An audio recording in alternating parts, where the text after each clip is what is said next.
Сайн байцгаана уу? Энэ удаа та нартай 2025 онд гарч буй Мэри хүмүүсийг хөнөөдөг гээд шинэхэн драмаг ярьж өгөхөөр бэлтгэлээ.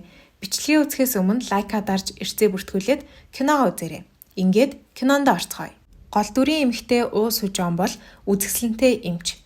Өдрийн цагаар яаралтай тусламжийн тасагт хүний амь авардаг эмч, харин шөнө нь нууцаар хүмүүст үхлийн аюултай хор тарьдаг.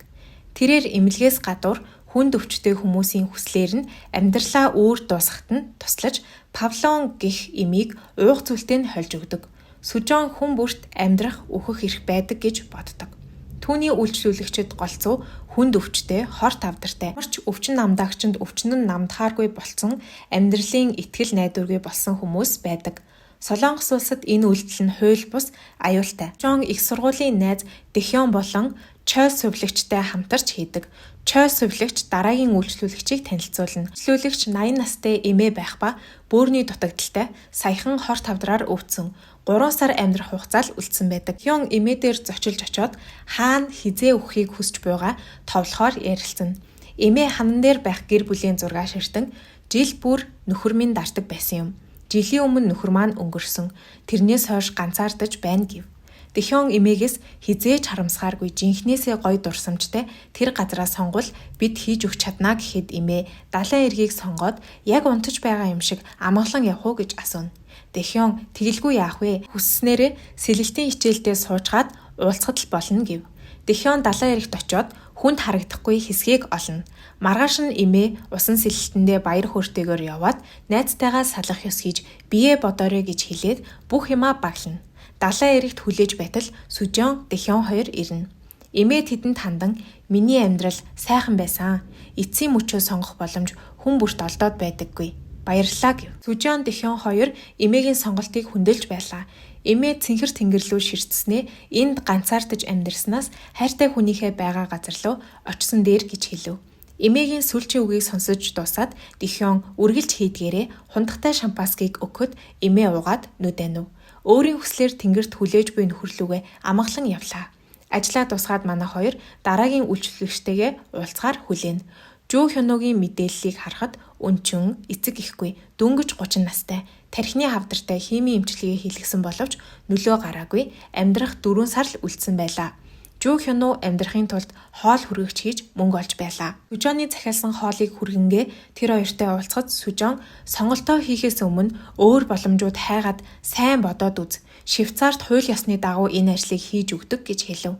Хёно тэрэнд их мөнгө орно. Танайх хамаагүй хэмд тусна. Танай үйлчлэгийг авахын тулд одоо мөнгө цуглуулж байгаа гэв.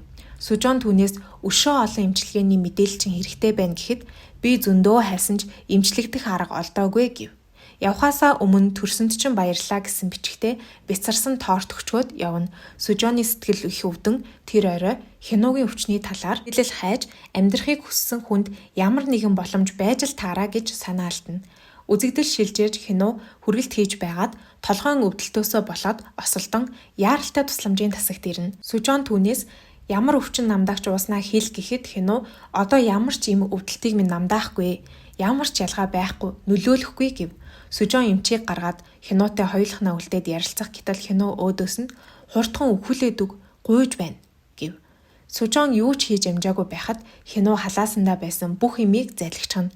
Сүжон сувлагчдэр очоод нөхцөл байдлыг асууж байгаад эргээд хартал Хёно алга болчихсон байдаг. Хёно машины зам руу гуйван алхаж байгаад ухаан алдан унана. Сүжон араас нь гүйж гарч ирээд түүнийг барьж авахд Хёно түүнээс сүүлийн хүчээ шавхан туслаач дээ. Ахиж энэ өвдөлтийг тэсч чадахгүй нь гэж гуйв.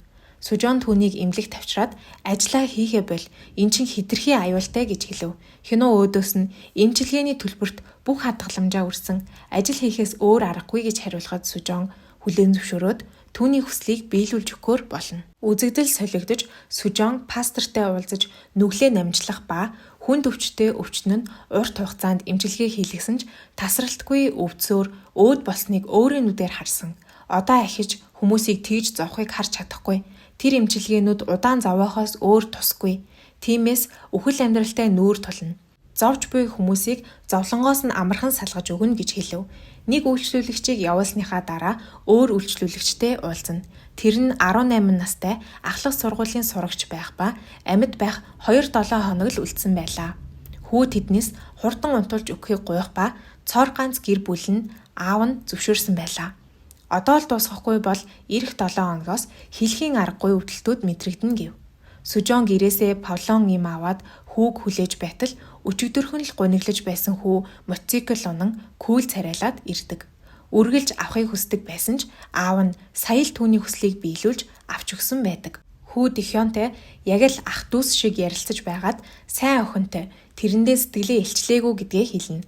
Дихёнч үхээсээ өмнө хайраа илчил хүн үнсэж үзэхгүй өхөн гэж юу байдیں гэснээ хамт явна. Оройн тэр хоёр сургуулийн урд суугаад хүүгийн сайн охины талаар ярилцсан. Хүү тэр охин миний нүдэнд төгс гэж хэлв. Дихён үерхлийн зөвлөгөө өгдөг баатар болж том ярих гэсэн чинь хүү өдөөс нь та Сүжон эмчид сайн бидтэй гэхэд Дихён бантсандаа дуурдаггүй.